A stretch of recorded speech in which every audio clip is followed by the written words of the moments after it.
Good evening, everyone. Welcome to the Monday, November 7th school committee meeting here at Colbert School.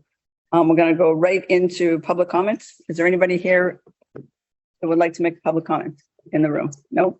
Is there anybody online? This moment, there is nobody online to join us this evening. So we move on to routine matters. Approval of open session from open session minutes from October 3rd. Second. I have a motion by Ms. Coble-Mayer, second by Ms. Saros. All those in favor? Aye. Any opposed? I think I have to abstain. Okay, 2 abstentions. Thank you. Moving on to communications and commendations, Mr. Lee. Thank you, Madam Chair. So, in your packets, you will find an update from South Shore Educational Collaborative, just for your information. There are also copies of the approved subcommittee meetings from September 8th and from April 28th to 22. You will also find the latest bulletin from the Mass Association of School Committees from October. And then just to make you aware, if you not already, we had several of our fall sports teams qualify for the MIAA tournament. Almost all of them played over the weekend with varying degrees of success. We congratulate all our student athletes for their wonderful performances during the fall season. Fall season obviously is not over for some. Also in your packet, you will find the electronic copy of our professional development handbook for the year. And Ms. Fernazza, if you want to just. Yeah, it's a lot of the technicalities are the same, but we did add in an electronic tuition reimbursement, which is going to make it easier for teachers to submit their professional development and tuition credits so that they can additional steps. So the rest of it is same as in the past. As I think you all know, tomorrow, while most of us are voting, if you have not already done so, we will have a full day of professional development here in the district for our teaching staff. So we're looking forward to that. Later this week, as you know, Friday is Veterans Day. We have a number of celebrations across the district to honor our veterans. I highlight 2 coming up for the committee. One is at the high school on Wednesday, the 9th, and on Monday, the 14th at Braintree High School. They'll have the speaker series, which is organized by Dr. Gorman Lee every single year. I encourage you to come by. It's a wonderful event. Really gives our students a chance to listen to the veterans and their experiences and get a much better sense of what these young men and women went through at a younger age. So that's one event. The other that I'd highlight is over at East, which is this Thursday, which is the 10th. Alison Mazzetti has put together a speaker program that she began last year, which was, I thought, a tremendous success. She's running it again this year. And again, that's Thursday at East Middle School, starting at 8:30, if you are available. So good work by Dr. Lee and Ms. Mazzetti. And then the last thing I call your attention to is on Thursday, November 17th through Sunday, November 20th, the Braintree High School Theater Guild's fall musical Anastasia is running. So if you're looking to be cultured, I encourage you to check it out. I look forward to that. Yes. That's what I have. All right. Any questions or comments from anyone on the committee about any of the communications or commendations? Make a course. Thank you. First of all, I just wanted to say that on Friday, starting at 8:30 at Town Hall, we'll be having a Veterans Day celebration. And if you look up and down the street, you'll see that we this year are put up some portraits of our veterans, some that are still with us, some that aren't, as well as a number of flags up at Town Hall and in Square. So it's we call it Veterans Week now and Veterans Month. So it's a great tribute, and I thank Vinny Fontaine, our veteran service officer, for all the hard work that he's done. And I just wanted to reflect on an event that we had recently, and that was a Project Bread event. And I don't know if everyone that's watching realizes, but there was an extension of the free breakfast and lunch programs, which is credible and very necessary. So we were able to gather and have press conference at East Middle School. And the highlight was when the senator got up and said, "Boy, I wish I went to a school like this when I was a kid." So we were very thankful for that comment. So, but it was a wonderful event, and it truly is necessary. And I'm glad that the legislature has voted to extend it, and hopefully they'll continue to extend it. Thank you, Madam Chair. Thank you, Ms. Corr. One second. The Veterans Day, the event on Friday Friday, 8:30 at Town Hall. Yeah. Thank you. Ms. Copeland. Thank you. I had a quick question for Mr. Lee. I attended the Mass Association of School Committee Conference this past week. One of the things that I did note from other school committees is the school committee members actually attend some of the professional development through the schools. And I was thinking that was a great idea. And maybe that's something that you could offer the members to attend. Certainly. We'll get you a schedule of events, not only for tomorrow, but for the foreseeable future. Yeah. We'll sneak you in. Yeah. Absolutely. Great. Thank you. Thank you. All right, any others? Okay, moving on to gifts to schools. Again, I'm going to list all of these and I'll take one more. Listed them all off. Bay State Textiles, 5 checks totaling $296.25.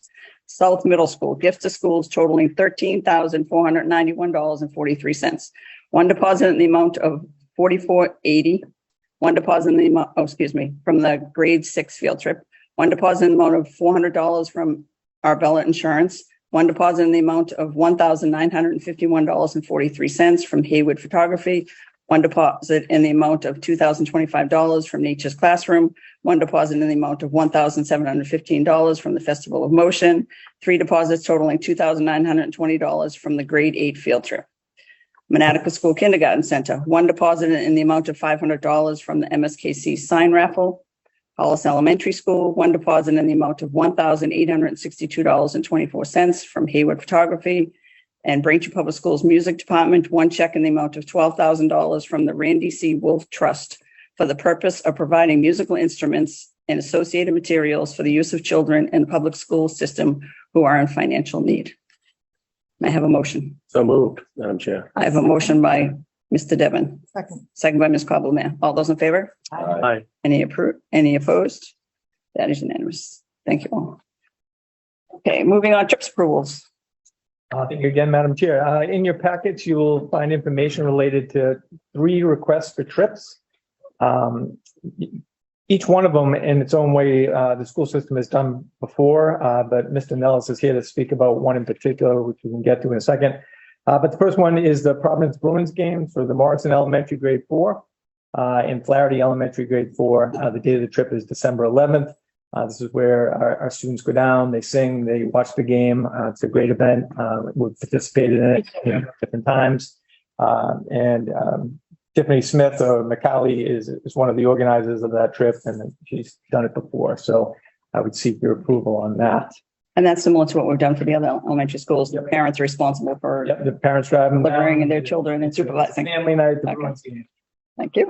a Bruins game. Just to skip over the second one quickly, but to go to the third, South Middle School Trills and Thrills Music Festival at Canterbury Lake Park. It's an annual trip up in Nashua, New Hampshire. So they go up there and they perform, and then they get to go to Canterbury.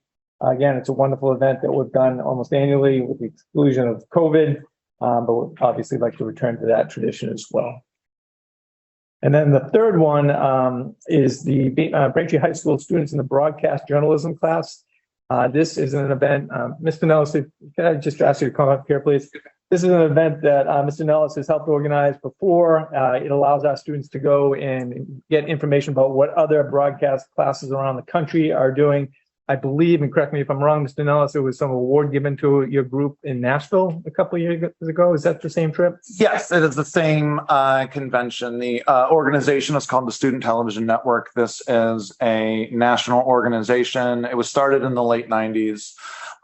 It is a more or less a collaboration between departments like our communications broadcasting department at Braintree High School across the country. It's mostly run by schools in California. And coincidentally, this year they're having their convention in California.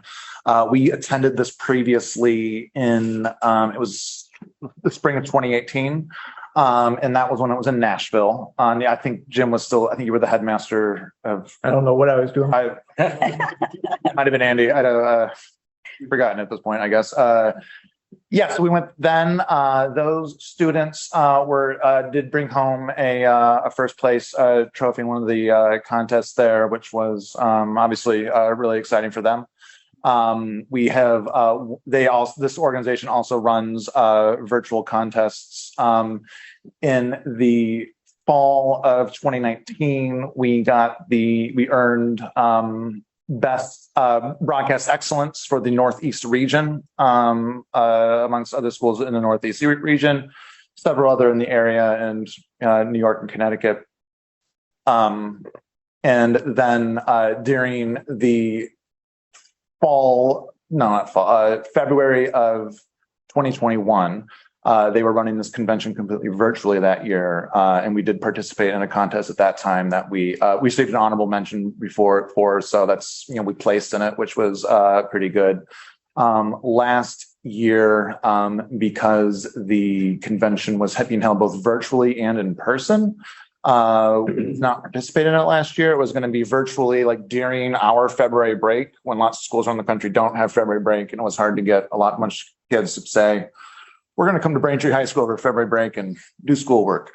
That was a hard sell. But this year, they are doing a full in-person convention. They're not offering a virtual component. And I know that from the experience that I had with students back in 2018, when I took them to Nashville, that it can really be a transformative experience for students. When I say like convention of high schools, it's easy to picture like a gymnasium filled with folding tables. And that is not what this is. This is run by people in, it's media professionals in like the heart of it all in Southern California. It's going to be quite impressive. And I think our students are going to get a lot out of it. Mr. Devon and I were both on school committee back in 2018 or 2019 when you went to Nashville. Mm-hmm. So we've approved this trip before. Correct me if I'm wrong. Did you leave Nashville before you were awarded your prize? That is correct. We had arranged. I was pretty convinced that we were going to kind of show up and see and then leave. So we'd arranged airfare that we were able to stay for the closing ceremony where they give those. So they live streamed their closing ceremony. Some of the kids happened to be watching it on their phones while we were waiting to get on the airport. And some kid says to me, "Hey, Mr. Nellis, we just won something." And I said, "You're pulling my leg, get out of here." And I said, "No, really, look." And we had. So, that was an exciting moment in the year. Hopefully this year, if we approve this, which I imagine we will, when you win, it'll be in person. Hopefully, that'll be the case. All right. Does anybody have any questions about this trip? I have to the chair. I see you're looking for a female chaperone. Do you have any applications? Conflict of interest. Yes. Sorry. That's one detail that I'm still ironing out. But so there's a minimum of 8 students and a maximum of 16. Right now, yes. Right now, I've got 10 students that are planning on attending, which is about where I thought I would be. And for something like this, 10 students is probably right where we want to be. All the contests that we would participate in are timed contests. They'll all be taking place like on site in Long Beach, California. So if the kind of thing that you're doing, just managing 10 students doing something like this is manageable. A lot more effective than managing 20. And they're going to miss 3 days of school. They'll miss 3 days of school, though at the moment, based on airline considerations, it may look like this will go into Monday. So there'll most likely be a 4th day of school missed that Monday as well. I'm just curious, how many students are taking the broadcast courses now? Right now, I have got 19 enrolled in each semester.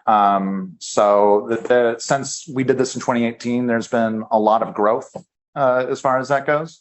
So you probably most semesters I got about 8 to 10 more students in it than I did at 5 years ago. Again, Mr. Devon and I were on school committee when those classes were added to the program of studies. So Yeah, so it's been slow, steady growth, but it's been growth. excellent. I've been pretty happy. Also being humble, because if you've seen the work of these students, it's exceptional. And so it's no surprise they won in Nashville. It would not be a surprise if they won in California. Well, in the students last year, Jim, I don't mean to interrupt, but they're currently, this must have gone out. I don't know. They won the regional, it's informally the Student Emmy. It's called a Student Production Award, but it's by the National Academy of Television Arts and Sciences. They won that regionally for a story that they did last year, and they are nominated for the national award, which we will find out on November 17th if we won or not. So Like 10 days. it's about a week and a half, Okay. a week from Thursday, I believe is when that is. So Good luck. Any other questions? Mr. I've got a comment, if I may, Devon? through the chair. I do remember with the Ms. Heger, as far as when you guys first got involved with this. What I've noticed over the years is the quality of the production is really unbelievable. thank you. The creativity, I remember when if you could just have your fonts flash, that was pretty big stuff. And you see some of the things that they're doing, that's just, it's beyond us. Yeah, I've got a laptop here, but sometimes the only 2 fingers I took typing with these. So what we're seeing, the production we're seeing from our students is absolutely amazing. And I see where this is applicable to their everyday life. And when I tell the kids so thank you for that. And when I tell the kids all the time that the real thing that you're learning in here, if you never turn on a computer again, or you never edit another video, what you're really learning about here that is going to be useful no matter what you do is how to collaborate with other people on a long-term project, because everything we do is a long-term project. Everything we do is collaborative. Just that growth, the checking of the ego that requires that, students don't often have to do in lots of the other classes to kind of, take a step back and let someone else, kind of take the lead. And there's lots of important lessons in collaboration that I feel like the students are learning on pretty much a daily basis. Excellent. Thank you, Madam Chair. Yeah, and we started doing the video announcements and things like that, which I think is, again, attracting more students into the program. I think it's making more students aware of what we're doing. So hopefully it's the kind of thing that will just continue to grow. Excellent. I hope they get to meet some exciting industry professionals while they're in California. I know that so they did it in Long Beach last year. I know that there's lots of writers that came last year from all of their Marvel movies and comic book movies and stuff. I know that they had a number of people that do like graphic effects and writers for those kinds of projects were there last spring. So I'm anticipating on that being the same situation again. Sounds like a wonderful opportunity. With that, do I have a motion for the Student Television Network convention trip? So moved, Madam Chair. Motion by Mr. Devon. Second by Ms. Cobblemare. All those in favor? Aye. Any opposed? That is unanimous. Best of luck. Thanks so much. Posted. All right. Oh, on the 17th, what happens? Yeah. Yes, in November. Yes, keep an eye on November. Thank you for being here. Thank you for all you do for this program. Thank you. Have a great evening. Yeah, you too. Okay, do I get a motion for a Providence Bruins game from Morrison and Flaherty? So moved, Madam Chair. Motion by Mr. Devon, second by Ms. Saros. All those in favor? Aye. Any opposed? That is unanimous. And South Middle School Trills and Thrills Music Festival for Kennedy Lake Park. So moved. So moved. Motion by Ms. Cobblemare, second by Ms. Saros. All those in favor? Aye. Any opposed? That is unanimous. Excellent. Thank you very much. Moving on to superintendent staff presentation of the improvement plans. Okay. So obviously this evening, I am very proud to have with us our principals at the elementary, middle, and high school level. Talk a little bit about what our focus for the year has been. As I think you all know, we've had a strategic plan that we began prior to COVID. COVID did not really assist us in the accomplishment of all the things that we had set out to do. But as we begin to look forward to creating a new strategic plan, obviously we had some focus areas for this year that are directly related to the existing strategic plan. So in a broader sense, from a district level, these were the priorities that over the summer we identified as a leadership team for us to be working on. And as you read through them with me, what you can see is some of it is level dependent, right? So when we look at curriculum and instruction, 1.4, clearly define and communicate the expectations among academic levels in grades 6 to 12. Obviously, we're talking specifically about the middles and the high school. When we talk about create or adapt programming, curriculum, and services to meet the diverse needs of all students requiring specialized support in the least restrictive environment within a creative and inclusive spirit, Braintree school community, that really is related to the work being done at the elementary level this year. So again, you can see some of this is level dependent. But the other ones are relatively straightforward. That, multi-year plan for more effectively communicating with family in the community is something we've been working on throughout the strategic planning years. Culture of learning and innovation, trying to encourage more global thinking and more global citizenship is something that we're focusing on this year. And then in terms of wellness, as we have discussed at length, some of the issues that COVID has created for some of our students from a social emotional learning and wellness perspective, obviously we felt that this was important work to be done too. So from a district perspective, those were the broad goals that we set out to do. And so our elementary principals, who you can see here en masse, I think everybody knows everybody, but just in case. We're going to start with them, and I think Ms. Soto is going to be the one presenting it. Let that load up in a second. I can look over here too. I'm going to jump down. Hi, everyone. Thanks for having us. So the elementary principals, we all got together to decide how we can all meet these objectives and goals together within our own buildings, which of course will look a little bit different, which is what you see in the far right column. All the far right column might not be done in every single school, but they're all representations for the action plan that will be done in every school.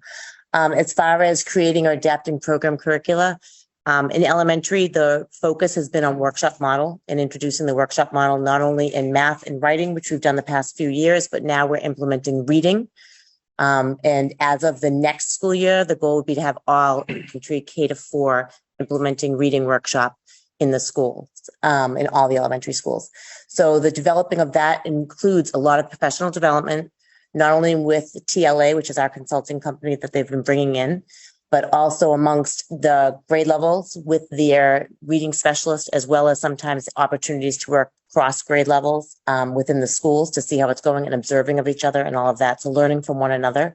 One of the big differences with workshop style, which you've been hearing about for a bit now, is really that it's more about the children solving problems rather than the teaching being up in front of the room, dictating the lesson. It's a mini lesson, which lasts between 10, they should get it around 10 to 15 minutes, depending on the grade. At the most. And then there's a lot of big chunk for either independent or group work or partner work. So kids have to, in math, for example, solve a problem that it's a real life problem that they might need to do. And there's multiple ways to do it. So it's really teaching them how to think, and it's getting them ready to go on that field trip in the high school where they have to work with others for a common goal. So we're doing all the foundational skills for that. So you can thank us for that success. So they really have to learn to work together, which young kids, they're focused on themselves. They have a really hard time with that. So you really have to build that. And that's one of the things we found through, coming back from COVID was really teaching them again, how to work together, how to be a student, how to problem solve and not wait for everyone to do things for you. The workshop style of teaching is a low floor, high ceiling. So it meets kids where they are. So the differentiation is present within the lessons. Kids that can excel and go higher and beyond are able to do that. Whereas teachers can really differentiate and meet the kids' needs if they're struggling in a certain area. During the independent work time, teachers are learning through the professional development how to make productive small groups within that time frame so that everyone is getting what they need within that time. We do a lot of push-in with our specialists right now to help with learning that, just so also our resource staff, as well as our EL staff, all staff can learn and understand how the instruction is being given now. So it really works on all parts of a student, not just learning and memorizing. It's about understanding an application and working with others to figure it out and learning how to think for themselves, which is a really great skill. We've also expanded Foundations, which is our unit for phonics. It's our phonics curriculum to grade 3. So now all K-3 will have the same language, the same skills taught for phonics, which is very important. So kids that do need remedial support will have the same language. They're not hearing something different. And then when they continue in third grade, that same skills will continue and just be upped a little bit more. So they're all the third grade teachers who are teaching foundations had the PD, and they're all implementing it now. And again, they work across the grade level to work together to discuss and problem solve together. As always in elementary schools, we use our RTI, our response to intervention, to help differentiate and meet kids where they are. So that's based on data. A lot of RTI groups are formed and then revisited after about 6 to 8 weeks of solid instruction. You know, you don't count around the Thanksgiving time or things like that. And you readjust groups through the data that we use, which is the DIBELS, the STAR. There's a lot of formal data, but also through workshop, there's a lot of informal data, which is what we're also teaching the teachers how to look for the informal data through conferencing, through the small group, through the kids' presentations, through their work. So that always determines and drives the instruction. So you're continually looking at what kids can do, where they need help, and that will drive the instruction. And we will continue our learning walks for leadership, but we also want to get to the point where we can start bringing faculty members and teachers in those learning walks. We've done that before with TLA with writing workshop, where they got to see each other in a fish bubble. They call it a fish tank or a fish bubble or something, where you're watching everyone. And that really worked well. So we want to hopefully implement that again, so teachers get used to having each other observing, because we've got some of the best teachers here to learn from. They don't need to go very far to see great instruction. So I know that we do that within our own building, so we want to do that across the district as well. The second goal helps with how we utilize families and get family engagement. Parent Square has been a big help for that. Parent Square has really helped tremendously with families that need things translated. We try very hard to put things in the content rather than a PDF, because then it can get translated directly to families when they open up their app. It's in that language. For the most part, I've gotten feedback that nothing's ever exact with the translations, but they can get the gist of what we're saying when they do translate. And Parent Square has been the most successful for that so far. We've also talked about improving our meetings and our times when we have transition years, such as when they leave MSKC and go to the home schools for first grade, when they leave us in fourth and go to middle schools. We want to help really bridge that gap. So there's been a lot of meetings that go on between grades 4 and 5, as well as not just the teachers, but also the support staff, the guidance counselors, and so that the middle school understands where our kids are coming from, because it's very hard when you don't have the teachers to confer with from the year before. Same thing as with MSKC. And we also want to provide updates to the greater community through, if we need to use social media. We've been sharing our memos or newsletters with the school committee directly. So anything we can do to enhance the parent community engagement, as well as really talking about family and community events to bring in all populations from our own schools, and focusing on 1 or 2 events for EL, 1 or 2 events for literacy or math nights. And that we all do it a little bit differently, but we all do that reaching out to our families to have them come on board and come to the events. And the PTOs have been very supportive about funding those events so that they can have those events for families. Then the next part is to provide opportunities for them to learn about the diverse world and everything around them. So we really talk about, in our new reading workshop, the student teachers who have it have libraries that they got for the reading workshop, and they're much more diversified than they were in the past. So these libraries are really great as a representation of our population. They can see themselves in the books. They can see themselves in the pictures, whatever the grade level is. So that's been really important. We've also worked a lot with our DEI committees about our libraries and about diversifying some of the things we do. So some of the things, people have different bulletin boards. Sometimes announcements are done in different languages in the mornings. There is displays that celebrate all holidays, not just the holidays that we might have here, but all holidays. And they're announced typically in the mornings during announcements, as well as videos to help them learn and see all the different diversity, and not just what's in the classroom, but then everyone does feel like their part has been represented, and it's not just the majority, it's everybody that's really been represented. And then number 4 is social emotional. This has been a part that I do believe that the COVID years really came back, and this was part that the kids needed to learn how to be students again, and they needed to learn how to socialize and get along with each other. I do believe that we had it a little bit easier than the older grades, because our kids are still young and they're still, pliable and everything. And so it was just that we had to reteach them how to be students how to have the stamina to sit and listen, not to be right on a screen the whole time. We still use Second Step as a curriculum, but we're also piloting Trails, which is also another curriculum that really helps with all the different parts of SEL, which is self-awareness, self-discipline, relationship skills, social awareness, and responsible decision-making. Those are really the components of SEL, and that's the part that we all work in with either our character traits or our assemblies. Some schools have assemblies once a month where they talk about that, and we really emphasize to kids how important it is getting along with each other, recess conflicts, problem solving with them through it, not just saying, oh, you were wrong, you were right. How can you do it differently next time? And we really want to integrate that social emotional learning into all of our whole day and not just that 1.5 hour for Trails. It's really throughout the whole day. And that's what workshop style does too, because you're having the kids work together. So it's really been part of our whole days. I think that's at the elementary level. Thank you very much. Great. Questions for either Ms. Soto or any of the other elementary principals gathered here this evening? I just had a quick question about milestones in progress. I know you have the evidence and metrics, but how often do you evaluate? How often do you get together, or what is your milestones or your timelines? For each of the sections? Just in general, yeah. In general, like I said, the minimum would be 3 times a year, minimally, because you have to give elementary kids time to really do it, as well as the teachers. They've got a lot of new stuff on their plates right now at the elementary level. So really about 3 times a year. So we all have data teams where we meet with our teachers and we go over data, and that's about 3 times a year. As principals, we meet all the time and we do problem solve all the time together about how to do things like that. And what's working in one school, we share our successes with our not so successful undertakings.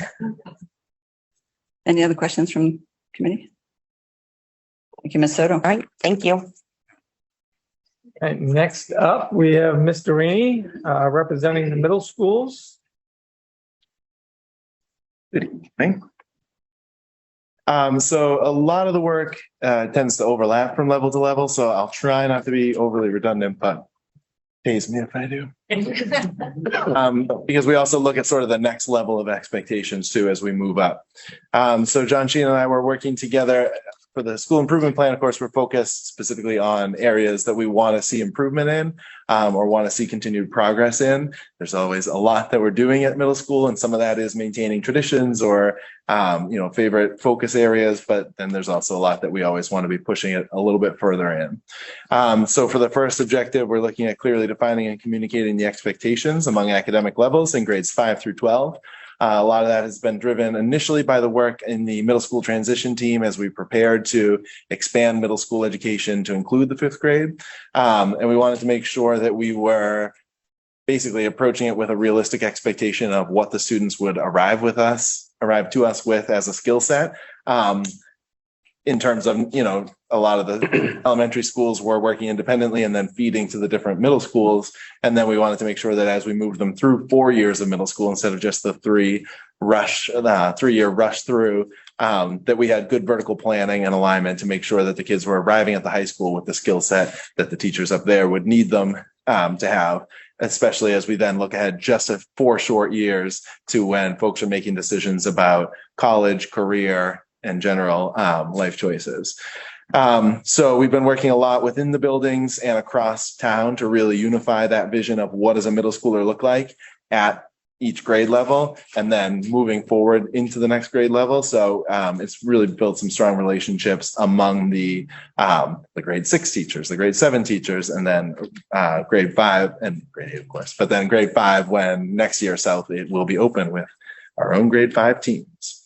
So that collaboration has been great to see.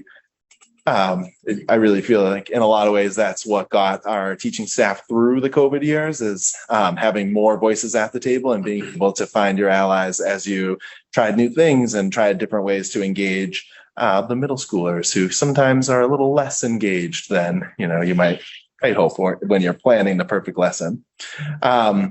And professional development has focused a lot on that, how to meaningfully engage students, not only to make a lesson flashy and catch their attention, but also to deeply engage them in what you want them to learn and take out of a lesson, and how teachers can go through on a regular basis and assess, is every kid growing? We want to make sure that the average middle of the road part of the population is getting the lesson and gaining something from it, but also that kids who are struggling with a certain concept are getting the support they need in a way that isn't socially stigmatizing and really involving them in the conversation, but that also there's a focus on those students who came into the classroom knowing what you had prepared to teach for that lesson, and how are you pushing them to grow too, so that they can really be getting a lot out of the lesson as well. So that's our scope and sequence. And to answer your question too, we do have weekly meetings at each middle school with the administration and guidance, as well as representatives from student services, where we gather information that's come from the teams and sort of look at from the holistic level of, what do the data look like for midterm reports, report cards, how are kids doing, what do the comments look like, how do homework grades compare to final assessments, as well as down to the individual level of if certain students are starting to surface as struggling, and what can we do to try to catch them before they fall too deeply into a gap. So then the next objective is developing a multi-year plan for effective family and community engagement based on best practices.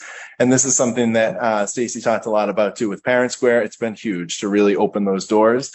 At a PTO meeting last year, it was in like late winter, and some of the parents were saying, you were sending a lot of newsletters at the beginning of the year. We're not seeing as many now. And I said, well, there's just so many things. I feel like I could send 3 bullet points every single day and still not cover everything that's going on at South Middle School. And John had said the same for East. And this parent said, if you send one every day, I'll read it. And I said, okay, fine, I will. And we spent the spring sending out almost daily messages. And for me, it was hugely enriching because there were all these topics that you never get a chance to really dig into, that we would send out a bigger one, once a week, that sort of covered where's your middle schooler and how can you as a parent support them with math, with homework, with friendship.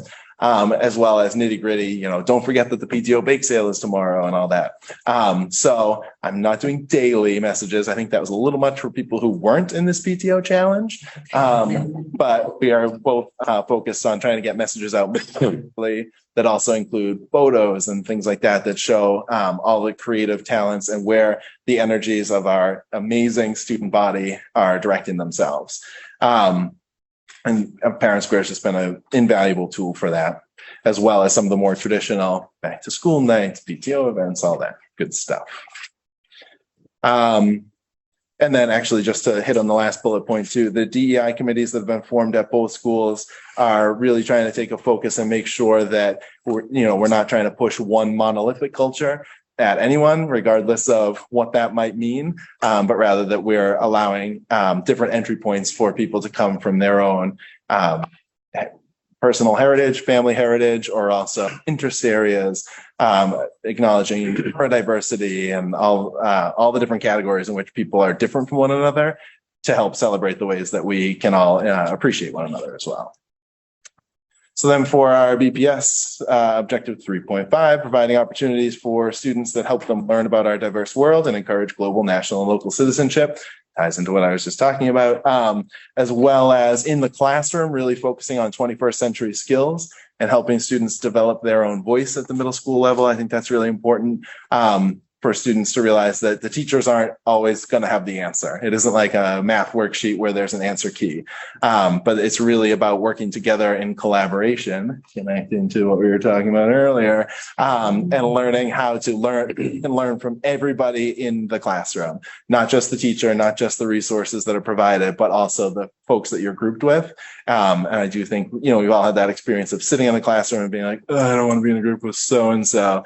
And the teachers are working really hard to make sure that kids are taking a step back from that and giving everybody the opportunity to show that, in fact, oh, you actually do have some experience that I don't have on a topic, or some interesting insights that we sort of can develop together.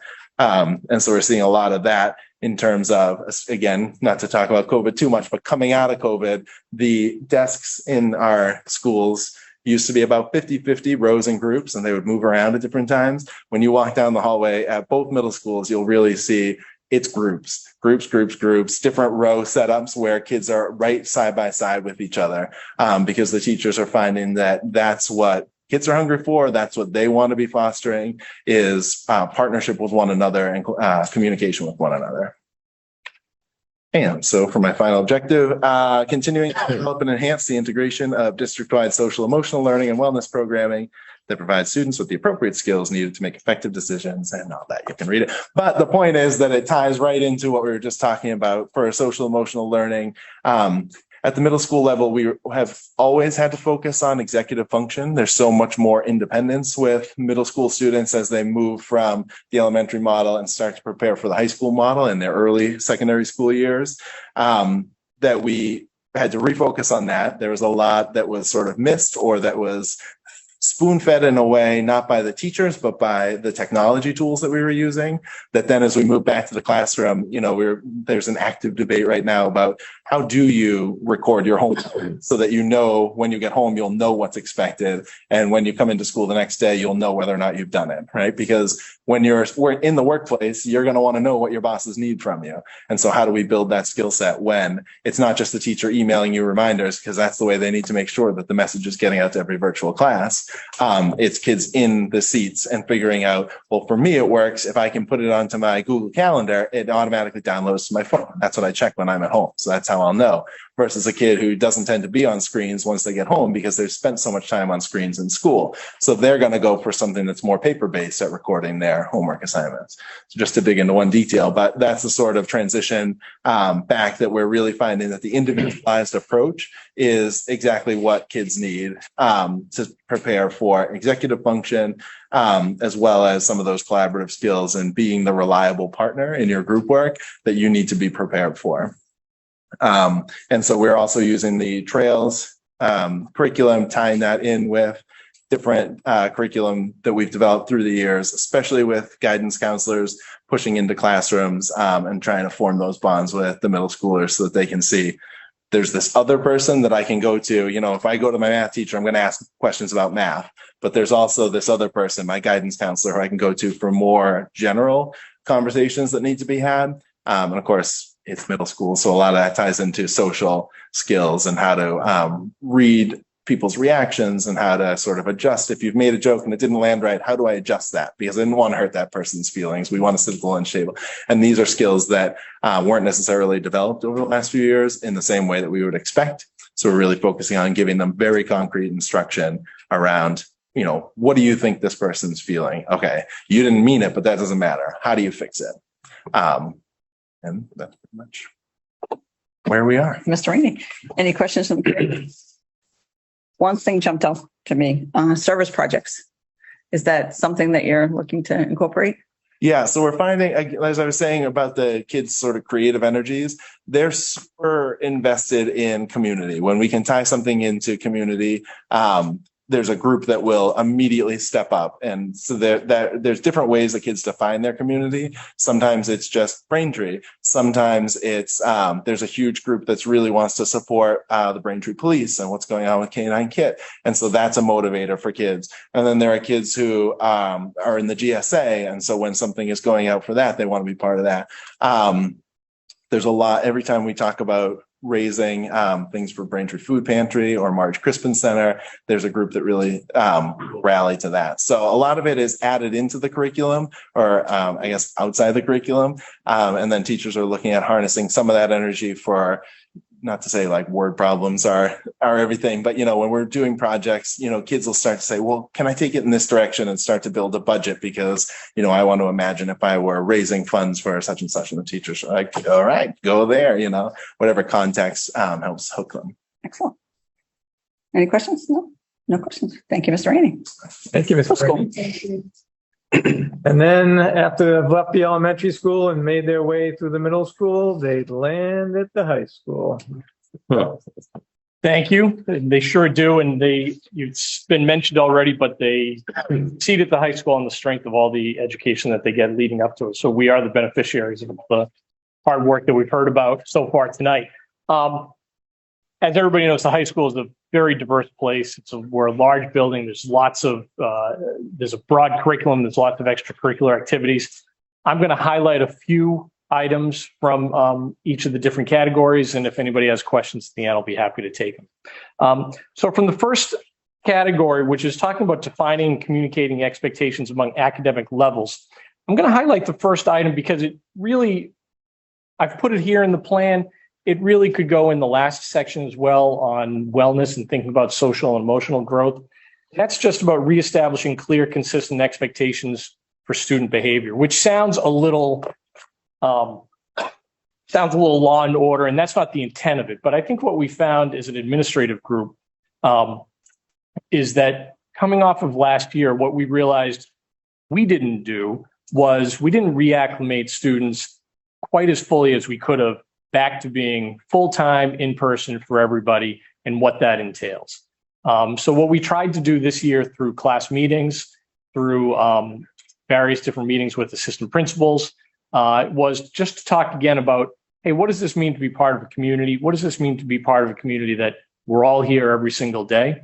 In the beginning of the year, I think it took some adjusting on everybody's part to get back to it, but just simple things like, hey, how can we make sure that our halls are quiet and conducive to learning? That's something that we all want to have happen. And I think it's something actually that once they thought about it, I think students felt they wanted to have happen as well. So we've tried to implement a few new protocols, also just reinvigorate some practices that we had in place already. And I think just from what we've seen as an administrative team and our feedback from the teachers, that we're operating at a pretty good clip. And so a lot of that has worked well so far. In the second category, thinking about sort of family and community engagement, I just wanted to highlight, he's already gone for the evening, but I just wanted to highlight number 4, which is talking about the Braintree 4. Mr. Nellis mentioned this, the broadcasting program has really expanded. In fact, I would go further than what he mentioned. He mentioned the students that are in that class, but we've also been able to add multiple sections of the intro class so that there are now, between the 2 semesters, 6 different sections of that broadcasting program. That's a testament to what he's bringing in terms of curriculum instruction in there, and also the fact that kids get in and they're able to create, they're able to express themselves in a way that is not always as easy in other classes.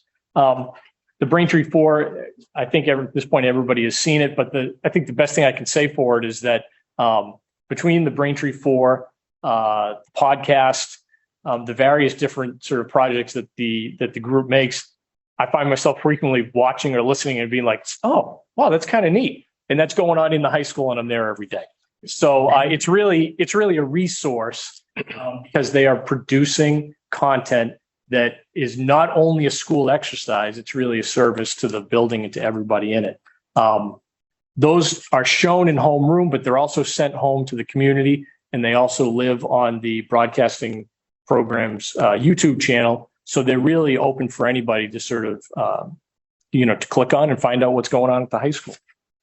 We've also seen number 1 is just sort of thinking a little bit more about our Friday updates and sort of building on some feedback that we got last year and trying to balance. You've heard some of the principals mention it already, trying to balance, hey, this is coming up, but here's something that happened this week that we want to celebrate. And so trying to sort of create enough content so that folks can also have a sense of what has happened and then also be prepared for what's happening next. It's a big school. There's tons of things going on. We try to give sort of the highlights that everybody needs to sort of, have a nodding acquaintance with that this is coming up, and then also celebrate a lot of the accomplishments and achievements of our student body. So in thinking about the third section, I want to talk about 2 items that in different ways are trying to provide opportunities for students to think beyond the walls of Braintree High. And I'm going to look at item 4 first, only because veteran members of the committee will say, I think we've seen this one before, and that's very much true. So DECA, for those who aren't familiar with it, is a business or marketing-based program. It's an extracurricular program. Students become involved with DECA, and they have an opportunity to not only learn about business and marketing, but also attend conferences, attend competitions. This is something that we started to try and implement, and then we were short-circuited a little bit. It's hard to have a new club that deals with, the interpersonal skills of marketing when we're all on computer screens and whatnot. I wanted to put this here because I'm happy to say that we've had some students who this year on their own approached both administration and some teachers and said, hey, we want to become involved in this area. We have a couple of staff members who are interested in advising it. We had a very productive meeting this morning. And so we now have plans for bringing a student group together, contacting the support in this in South Shore area for, I should say, an administrator who supports that program in this area. And I think this year we're actually going to be able to put this in place. We're helped there with some funding from the South Shore Workforce Board. They provided us with some continuing activity funds. And so we're able to put some things in place and really sort of get that going. And the other one just above it is the internship program, which I may have spoken to some of you about, but we finally have an internship program. We had a number of challenges to get done, sort of seeking out hosts, trying to figure out how our schedule, which is rotate and drop, fits with, say, like a dentist's schedule, who, if you say like, hey, I'm going to intern at your office, Monday I'm here at 7:30, Tuesday I'm here at 8:30, Wednesday I'm not here because the class dropped, it becomes a little confusing for hosts. So we've been able to have a internship coordinator. Mr. Mazza out of the guidance department is interning that. He did some recruitment of students and host sites last year. I was just speaking to a student who I believe is at Morrison and is having a fantastic experience.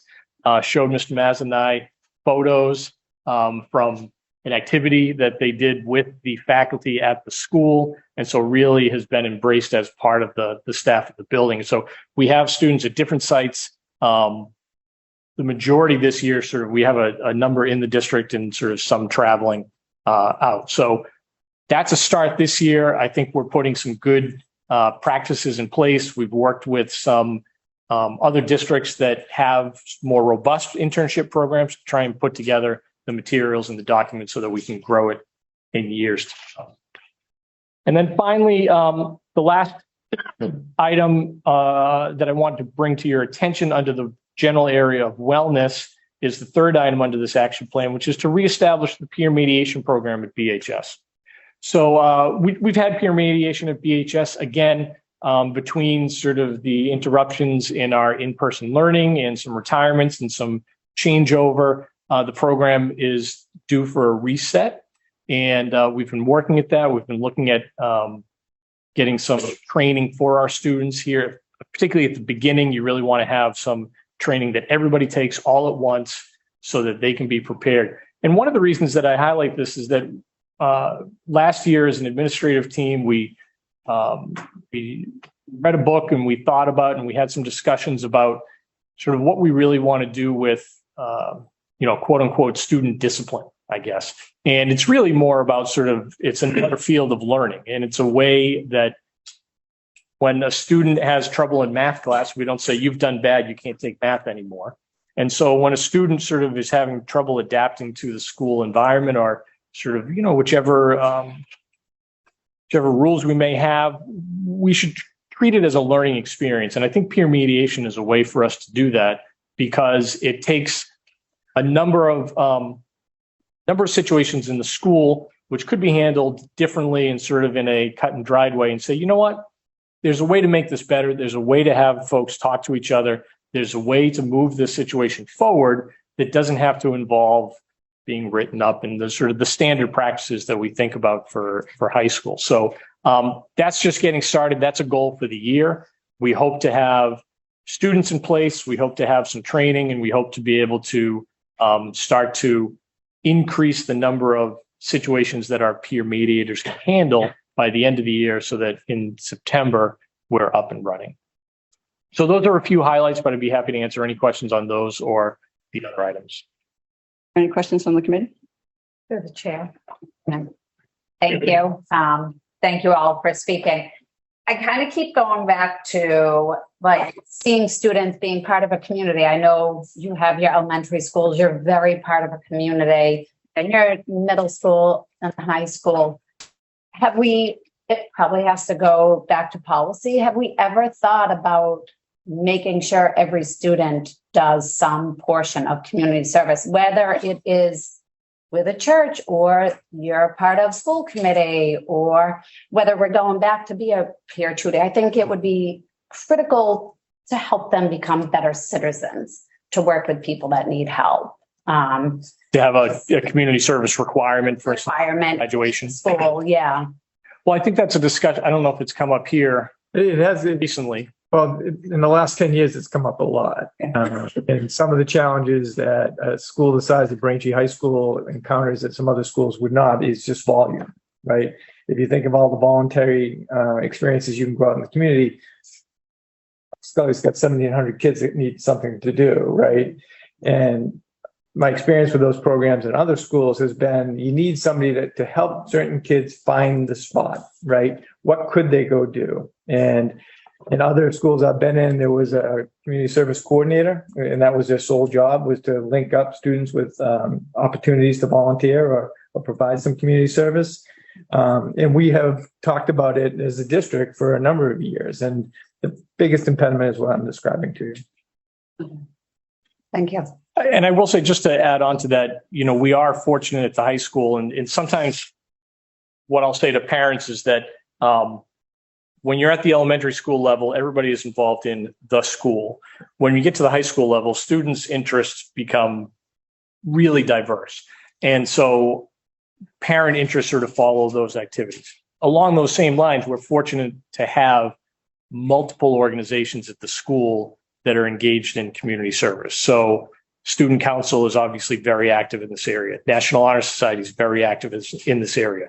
Key Club, the Interact Club, all sort of do different but related projects. And what I'm happy to see is that other organizations, other clubs often will take that on as one of their goals. And so many sports teams will, each year they have a project that they take. And so what I like about that is that even a student who is, obviously if you go out for Key Club and you want to be a part of that, from the start that service means a lot to you. But just as an example, during the, I'm going to get the name wrong, but during the townwide Christmas party where gifts are donated, the hockey team came by a couple of years ago, and one that I was at, and they come out, and it's, a bunch of guys who I'm sure are interested in this area, might not have the opportunity, and they're being led by their coaches and by the athletic department that, hey, even if you're focused on this for the next 3 months, make some part of it service. So that is a part of many of the groups that we have, so that students are exposed to that along the way. Thank you. You anticipated every question I had written down. Oh, Nice. It was the reestablishment of academic and behavioral expectations and providing support, Braintree 4, interim program, DECA, and peer mediation. So you anticipated everything. When I was doing my light reading over the weekend, those are the things that jumped out at me. So thank you very much for your report. I have a quick question. Thank you, Dr. Scully. I know when you mentioned looking at some of the ways, the discipline policy and so forth, and maybe making it less punitive, do you think that may result in making changes to the handbook or some of the, things like that? yeah, sure. We look at the handbook every year, and we try and address areas that are out of date. When we spoke here earlier in the year, it was more of a academic focus. We were looking at sort of credit recovery. I would say that's certainly a possibility. I think what we would like to do first is to make sure that that what we're doing makes sense for everybody. As Mr. Lee mentions, we're a big building. We're a big building, and we have the big kids. So there are some situations that need to be handled in a very specific way. There are other situations where we really can take a look and say, okay, what are we trying to do? And in fact, this week, I don't know if it's come up here, but there's a change to the law in Massachusetts that goes into effect, I believe, tomorrow. Wow. And, we're going to do with the assistant principals and I are doing some professional development on it tomorrow. And we're going to hear about it as a district later in the week, about making sure that we consider all options whenever that's feasible. So that's something that we are trying to, before we write it into the handbook, make sure that we understand how that best works, both for individual students and for the working of the entire school. I will say that some of it, as well as we did some reminders of students at the beginning of the year about cell phone policy. And a lot of the feedback I got was, at least initially, was what are these new rules about cell phones? And so we had to kindly point out, no, that's been in the handbook. It's just been sort of a couple of years, and we're just reminding people of what goes on and not trying to do that. But yes, I would say eventually, if we have something that we think works, then we would want to put that in there. Well, I went to the Bashi presentation that was last week, and they did it on vaping. They talked about how maybe making changes to the policy would be adding the educational component where kids took courses, where they the dangers of vaping, were part of the that kind of incorporating that into it. So I thought that was a great idea. Yeah, we agree. And in fact, in a limited way, we had a cessation group prior to the pandemic that sort of basically said to kids, look, this wouldn't be the normal consequence, but instead of just doing that, we want to offer, in round numbers, half the consequence. And here's this other course that you can do. We ran that in-house. We had a couple of folks trained to do that. And then also through Norfolk District Attorney's Office, there's also a program where they have a course that they can take. So options like that, we want to find as many as we can. I think because ultimately we want education. Yeah, we want kids in school. I mean, that's the goal. And any way that we can maximize that is a plus. Thank you. Questions? No comments? Thank you, Dr. Scully. Dr. Scully? I want to thank all the principals for being here tonight. I really appreciate it. Appreciate everything you do every day. We're not done yet. We're not? No. I got more. No. Hold on. No, well, see. English reading. No, wait, there's more. There's more. Sorry. Because as a leadership group, which involves all of our directors as well, they too had to create improvement plans for the year. And so Ms. Vernaza is going to walk you through some of the highlights of those particular plans as soon as I can figure out how to do the slideshow. I still want to thank the principals for all their work. Yeah. On my list. There is a lot of overlap because, as you know, obviously the departments and the directors are working in the schools. Most of them are K to 12. I tried to pull out some of the highlights so that you can see the four components, but I didn't want to make it a intensive presentation, so I didn't highlight everything that was highlighted in every single department. So you'll see in art and design, there's a focus on developing more project-based learning activities related to real-world skills. In social studies, developing more interactive curriculum unit guides, establishing a social studies professional learning community, and developing opportunities for students to engage within the community. In English and reading, supporting ELA teachers and updating curriculum unit guides for all levels. Working with the math director to create and distribute a monthly workshop newsletter related to the reading and writers workshop for both teachers and families. And then developing more interdisciplinary opportunities that allow students to see the connection between literature, history, national identity, and citizenship. In math, creating a parent advisory council for the calculus project, and then additionally adding more professional development for all secondary math teachers around the PRIDE curriculum used in the calculus project. And then additionally unpacking some of the specific teaching and classroom environment moves that were discussed in the Jessica Minahan presentation that the high school teachers saw, or the secondary teachers saw, that elementary teachers will be with in person, Jessica Minahan, on December 8th. In science, supporting elementary teachers in implementation and assessment of the science and engineering practices, which obviously we know will increase student engagement, and then leading middle school science teachers to develop and implement lessons that appropriately challenge all students. In music, focusing more on student-centered classrooms. In ELA, working on collaboration around formative assessments for the purpose of developing language goals and tracking student progress. And then collaborating with elementary teachers and developing lessons and activities that will engage all learners towards increasing academic language proficiencies. In world language, she's really excited about providing more opportunities for students in grades 11 and 12 to qualify for the Massachusetts Seal of Biliteracy. The number keeps growing, so that's very exciting. And then in guidance, working collaboratively with all the departments to make sure that messaging is consistent and clear to parents and students. Additionally, thinking about enhancing the guidance website and specific guidance newsletters. and then promoting community opportunities, including pre-college programs and volunteer programs. In health and wellness, continuing to implement social emotional learning components into their curriculum and working together to train students around healthy and unhealthy relationships. Nursing is, again, focusing on improving social emotional wellness interventions and supports for students. And then special services is working on convening a team to develop a program referral process for students who qualify for the elementary level. Enhancing professional development for special education and general education staff, and continued collaboration with CPAC, and then providing support to staff to enhance their ability to support students in inclusion placements. That was very fast. Yes.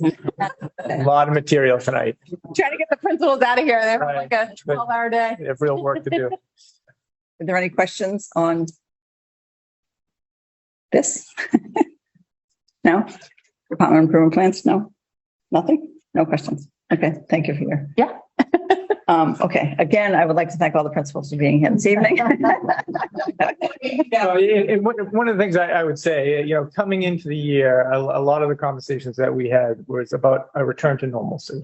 The school as you remembered it, students acting and learning as you remember them doing so, buildings functioning the way they did prior to the pandemic. And it is through the work of the principals that are here tonight that I think we've made tremendous strides in that direction. Like this year has really brought back the old problems, which is the right place for us to be.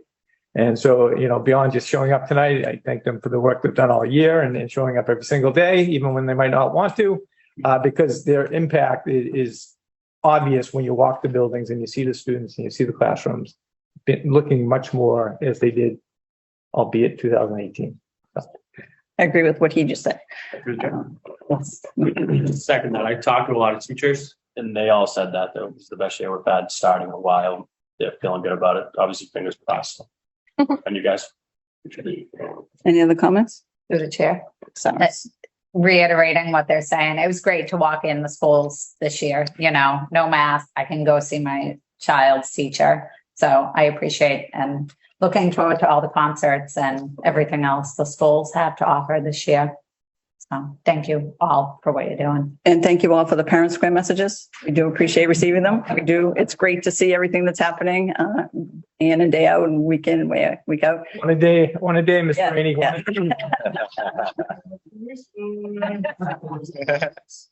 But we do appreciate the information. So thank you all very much for sending those. With that, you may leave unless you'd like to stay for the rest of our agenda. Please feel free to leave. And thank you all very much again. Thank you.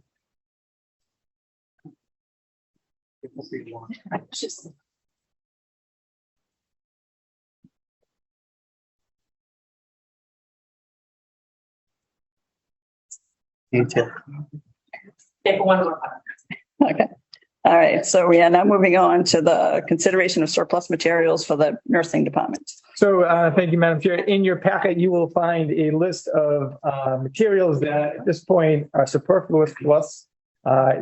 We have others should we need them, but this is above and beyond what we could perceive of ever needing again. So we have about 1,200 N95 masks. We have about 1,500 K95 masks, 96 shields, 150 plus blue gowns, and hand sanitizer that is long since expired. So what we are looking for to authorize is declaring the surplus so that we can give away the things that still have meaning and are still useful and dispose of the hand sanitizer that's expired. So may I have a motion to move the things listed on here, the nursing surplus for disposal or donation? So moved. In unison. Motion by Ms. Cobbleman, second by Ms. Saros. All those in favor? Aye. Any opposed? That's unanimous. Thank you all. Thank you very much. Moving on. Chair, for one question. Ms. Lee, where will you be donating that stuff? Do you know? Wherever Ms. Houlihan tells me to. Like that, okay. Through the chair, if I may. Ms. Saros. With all that, I know she's gonna figure out where they're being disposed, but local nursing homes, we still use them and, there's plenty of space for them knowing I work in a few in Braintree. So it'd be nice if they could We'll get make up. her aware of exactly that. Thank you, Ms. Saros. Moving on to administrative updates. So the next item is just to update the committee on the work of the task force that we've creatively called the Task Force on Restructuring and Equity. Been just at this moment to give you an update of where the work is. And the work remains a conversation. It is a discussion by a number of people about some of the items that as a committee we identified last year that need to be discussed, with the hope and intention of bringing any recommendations that task force has to this committee in or around the end of the year, which will give opportunity, if any changes were desirable, to make those changes prior to the next year. So just to kind of reset where we began, this was kind of the goals for this group, that we had inequitable teaching loads across the districts, which were not cost efficient. Class sizes were low. With New South being constructed, there's some facility options that didn't exist previously. Elementary schools were going to pick up space because fifth grade from Liberty and Highlands were now going to go to the New South. And so the task force was charged with come up with some recommendations to present to this committee. And so I can't emphasize it enough. Up until this moment, they are conversations, options on the table, things to discuss. Whatever they as a group decide has merit would be brought to this group to make decisions. No decisions have been made. Just to give you a flavor of who is on the task force, there are 2 school committee members on it, myself, Ms. Vanaza, Ms. Kaufman, 5 principals, an assistant principal from one of the middle schools, a special ed director, the president of the BEA, 4 teachers, 8 parents, a CPAC representative, one of our academic directors, and a community member. So these were all the people who were invited to every single meeting, whether they showed up or not. These were the people that were invited. Meetings that we have held at this point or are scheduled to hold. We had one in the spring of last year, June 13th. We had one at the beginning of this year, September 20th, October 19th, and the next one is actually scheduled for November 9th. What we've been discussing at each meeting is kind of broadly laid out here. So on the 13th of June, what we really talked about was here are all the things to consider, all the various elements that go into having a district operate. And just to give some indication of what you had to consider if you wanted to become more equitable or if you wanted to become more efficient. One of the things, see if this works. One of the things that we discussed was where are our kids? And so these are all the elementary age kids in the district. And so if you look, I'm going to get rid of some kids here because they're not helping me out.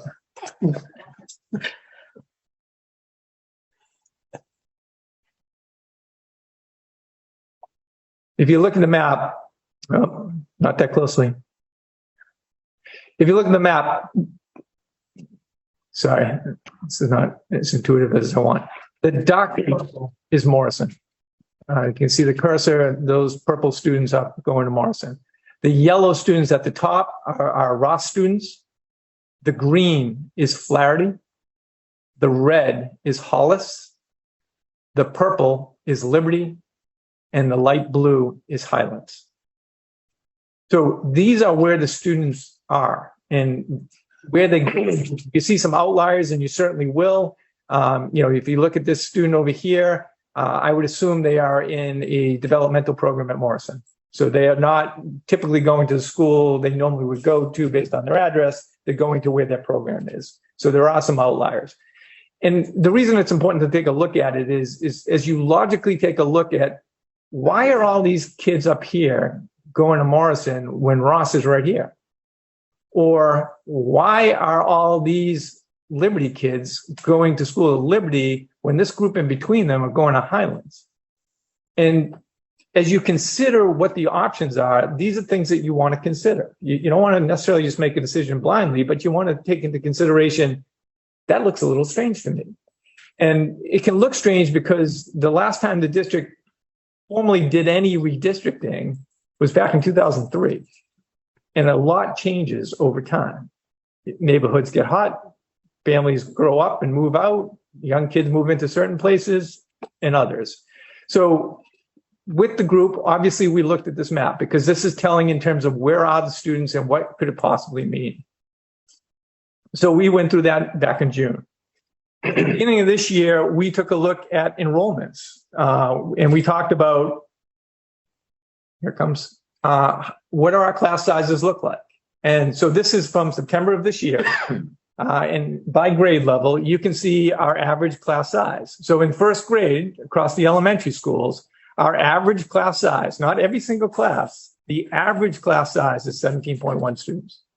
Grade 2, 17.7, grade 3, 18.6, grade 4, 19.2, grade 5, only in Liberty and Highlands at 20. And so, we had conversations about, is this sufficient? As far as, is this the class sizes as a district that would want to maintain? Because that 17.1 is an average for all grade 1 classes, but within grade 1, there are class sizes of 16, and there are other class sizes of 22. And so there are disparities among the different sites in terms of how big each class is. And so this is something that we obviously discussed as well. So we talked about enrollments. At the September 20th meeting, we talked about what happens to the existing South building when the new South building opens. What are the options? And we talked about a number of different potential options.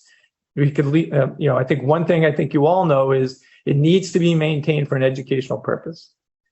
Several years ago, the town took on some money from the MSBA to do some improvements at South. The option would be to pay either that money back or to keep it for educational purposes. Part of our conversation has been, it makes more sense to keep it for educational purposes. So what could you do with it? And we talked about things like leasing to other educational groups. We talked about combining elementary schools and putting them in that building. We talked about an early elementary center. We talked about a number of different ideas that you could consider when you think about what would you do with Old South. In some of those conversations, we did talk about what do we do about the pre-K and kindergarten programs. Right now, a kindergarten class at Manadequat is shorter than a kindergarten class at a homeschool. It's shorter because we have to transport the kid from the homeschool to Manadequat back to the homeschool. We lose about 30 minutes a day on that transportation, if not a little bit more. We've talked a lot about, is the high school still an appropriate placement for our pre-K students in the location that they're currently in? And is that the best solution? So the group talked a lot at the September meeting about what do all those things possibly mean as you develop a plan for the district as a whole. At the October meeting, we began to talk about what schools feed south versus what schools feed east. Currently, 4 schools feed east, 2 schools are set to feed south. Liberty and Highlands goes to south, the rest of the schools go to east. There, you can look at numbers and you can say it's conceivable to send a 3rd school to south. You would balance out the class, the size of the schools more closely. They're not built to be exactly the same size, but you could balance them out a little bit better. You could change the makeup of east and or south, depending upon what decisions you might want to make in that regard. And you could create feeder systems for certain programs if you sent certain schools to certain middle schools. And so we talked a lot about that. A lot of that conversation did relate to special education. You can think of some schools, whether it be, for instance, Morrison or Flaherty, that have dedicated special ed programs within their schools, and what the new South is being constructed to accommodate with respect to special ed programming. And you could have an honest conversation about, would it make sense to send one of those schools to South? And so the next meeting is a continuation of that special ed program discussion. One of the things that as a group we've discussed is that currently there are only 2 elementary schools that do not have a dedicated special education program in them. One is Liberty, one is Highlands. When we talk about equity, I think those 2 schools need to be part of that conversation. As you look at some of the programs in schools, are they getting too big for the individual building? Would some kind of reconfiguration make sense with respect to special ed programming? So that is on the table for the 9th. The other thing on the table for the 9th is to give the group a better understanding of, if redistricting was a desirable conversation, what would it look like? And, just to be clear, it really is informative from the perspective of you don't just move kids from one place to another because they domino. And if you begin to move students, in essence, you're moving a lot of students if you completely redistrict.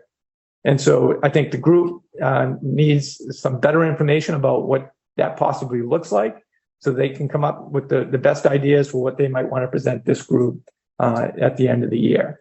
So these are the conversations Ed. Again, we have not circled back to come to any conclusions on anything. My hope is late November, early December is to have another meeting where we come up with a list of recommendations they do or do not want to make to this body so that you can take it under your purview and make some decisions about what you'd like to see happen. But this has been the work of the task force, and happy to answer any questions. Any questions on the committee? Mr. Devon. Yeah, thank you through the chair. Didn't we have some type of a program where we blurred the lines a little bit based on enrollments? That the lines, so be it, were blurred a bit. Flexible boundaries, is that what you? Yes, the flexible boundaries in that if we had a hot zone where 10 new kids were coming on, we could choose whereabouts they went. I don't remember hearing any blow-ups as far as what happened with that. We still do it. Right. It's incremental change. It's not wholesale change. Exactly. So in individual circumstances, even this year, we've made decisions about sending a new family to a particular school for class size purposes. That is not redistricting, right? Because redistricting would imply kids who are already here, already in a school that would be asking to move to another school. And so you can make change faster in a redistricting model. You can make small incremental change using the flexible boundaries, and we do. So. Well, I would tend to think, what did we learn as far as those flexible boundaries? What worked well and what didn't? I think that gives us a roadmap as to incremental change versus, shall we say, spinning the wheel and breaking things. The chair's comment. I know what Tom's saying about the flexible boundary and that, like, as Mr. Lee said, helps here and there, but that's really not a long-term solution for kids moving into the neighborhood, because then they're not going to school with the neighborhood kids, right? Well, there's two components to it. There's how slowly change occurs under that model, but it's positive change. The other thing is unintended consequences. So as a kid who enters an elementary school continues through, all of a sudden the middle school placement is different than it would have been. And now transportation is a problem. So on a small scale, we can fix them. But in any large scale, it becomes very difficult.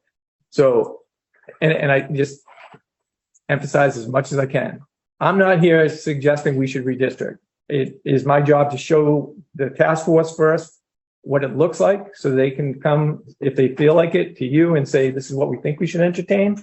But it is an option to explore. And I think when you're having conversations about things like efficiency or equity, you should put all the options on the table and rule out the ones you don't like and entertain the ones you do. I think this group has been great in terms of the conversations we've been able to have, their open-mindedness, but also very clear about, I think, some of their reservations about certain things as well. So, okay. Any other comments or questions? Through the chair. So that group of students that go to Morrison from East Braintree, that's because of transportation issues. Ross is all at walking school. Ross is a walking school.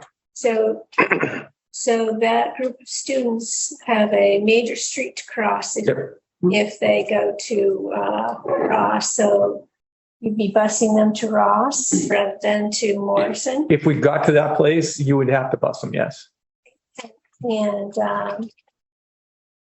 you'd have to consider the traffic along and the drop off at Ross as being more challenging than at Morrison. I might push back a little on that. Getting in and out of Morrison in the morning, it's one way in, one way out. That's a very difficult spot. Right, but it's safer for the kids because the buses are going down the Mayflower Road rather than that busy is. To pull into the half circle. And if you were to do it, and I'm not, it's just an obvious thing to point out. I'm not suggesting we do it, but if you were to do it, it'd be 1-2 buses maximum to go to Ross, because the rest of Ross could maintain itself as a walking school. So, I mean, those are things to look at. And again, you know, Morrison to South is not as difficult as I think some people might initially think. You know, when you talk about moving kids over there. And again, I'm not saying we should do it, but I think you should look at it. Flaherty, the feeder programs, so some of the programs over at Flaherty, those programs are going to be at South. You know, is it worth looking at that? And these are just all the things that you should look at. You know, whether you choose to dismiss it down the road or not is a different conversation, but know what all your options are and then make the best ones possible. Any other questions? No. Mr. Lee did send out a parent square on October 22nd to, I think you said over 6,000 people. Yep. So people should know that this is happening. This is not secretive. This is not happening, you know, behind closed doors. This is a conversation. It's gathering information. It's coming up with different possibilities, different suggestions. And as he said, the task force will present some recommendations. And this body is the body that will be deciding going forward after probably the first of the year. If and when we need to implement anything. Obviously, the Old South, the use of the Old South is something that I think we definitely need to address sooner rather than later. But as far as the redistricting and all that, again, it's all conversation at this point, and there's a lot that needs to be considered. So I just want to put that out there. And also, Mr. Lee and I will be attending PTO meetings at the preschool as well as all the elementary schools between, I think next week it starts until the first week of January. Yeah. So we will be coming out to PTO meetings and, you know, communicating to people what Mr. Lee basically just said and give progress, obviously, what happened on the November 9th meeting. Just so, again, I know there's a lot of misinformation out there. Nothing has been decided. This is all conversation, all discussion. So just want to clarify that once again. And we will be coming out to present and to share information with people. So please come to your PTO meetings in the next couple of months and hear directly from us what's happening. Thank you. Any other comments, questions? Okay. All right, moving on. From the school committee, student representative updates. We'll start. Okay, so in the past few weeks, MASR, which is the Massachusetts Association of Student Representatives, has had some great progress.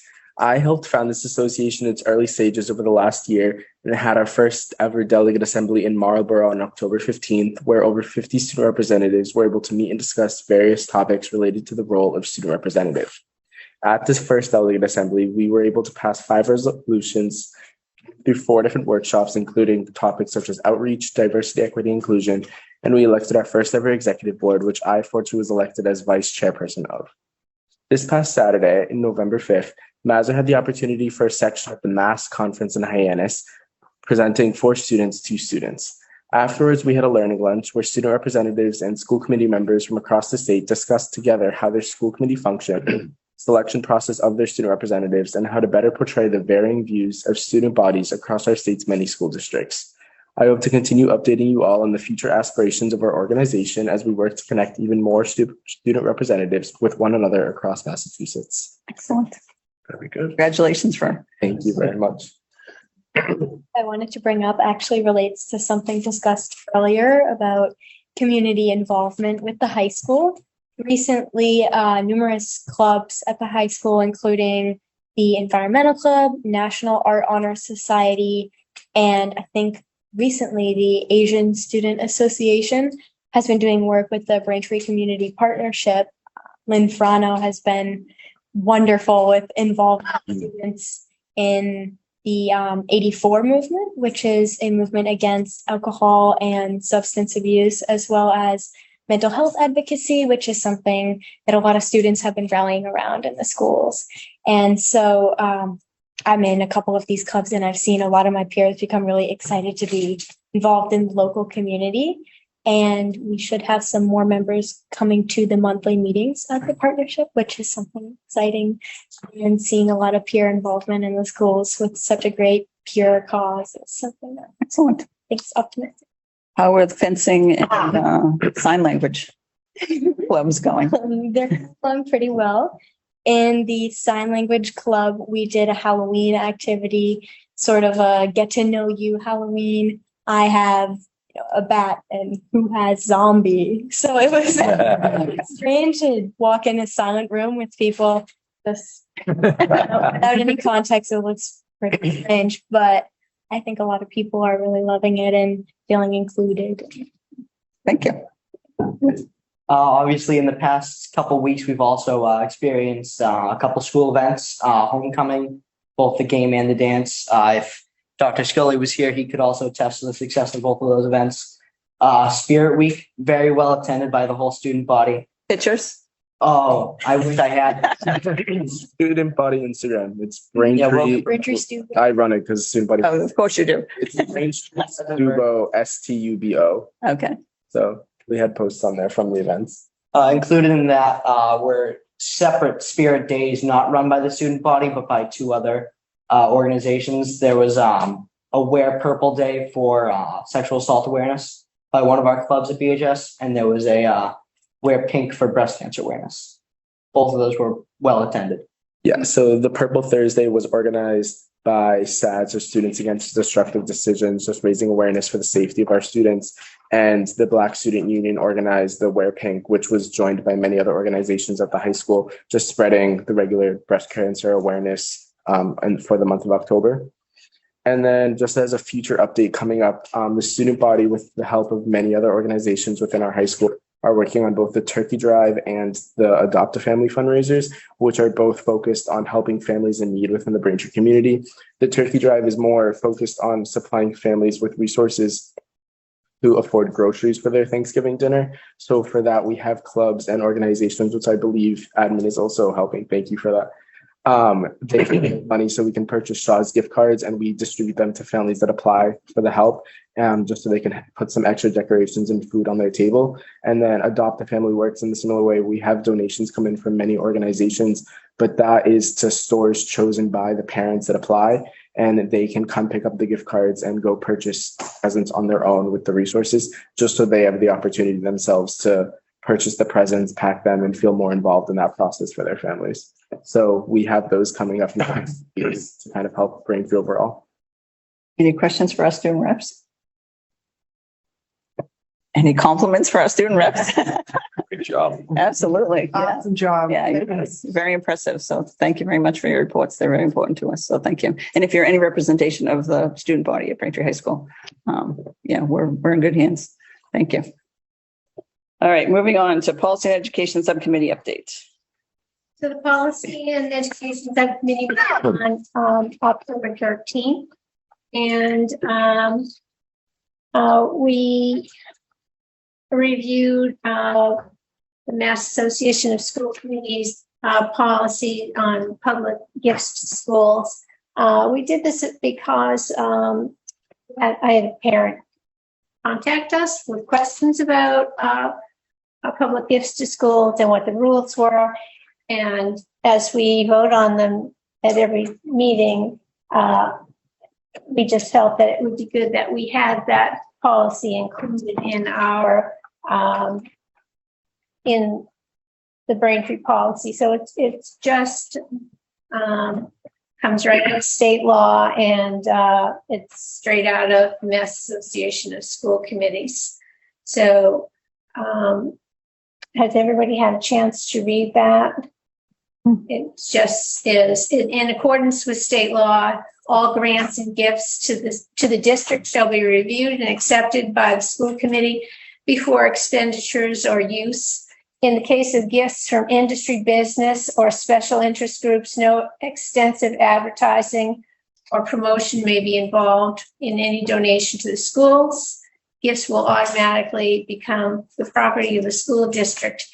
Any gift of cash, regardless of donor intent, will be accepted by vote of the school committee, kept separate from the general fund, and expended at the discretion of the committee as provided by law.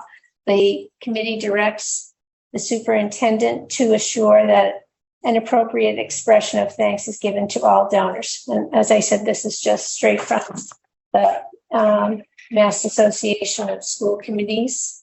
So I'd like to make a motion that we accept the new public gifts to school policy, incorporate it into our policy. Does anybody have any opposition? I know this is first reading, but it's pretty straightforward. Does anybody have any questions or concerns about first reading that we move forward with approval? Anybody?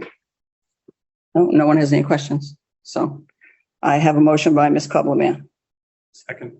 I have a second by Mr. Lynch. All those in favor? Aye. Any opposed? That is unanimous. Thank you, Ms. Duffy. So I do have a few other things to say about the district-wide policies. Currently, there are 99, as I counted on the website. Some have been updated recently by the previous school committee, but we felt it was good for us to go through them and just check to see if there are any that needed updates, and also just to familiarize ourselves with these 99 policies. And if there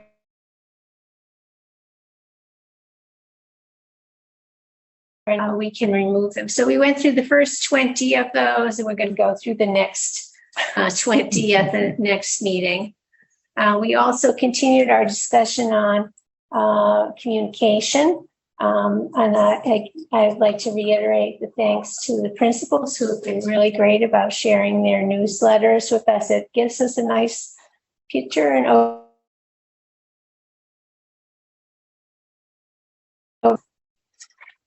there's just really so many great things happening that it's a pleasure to read.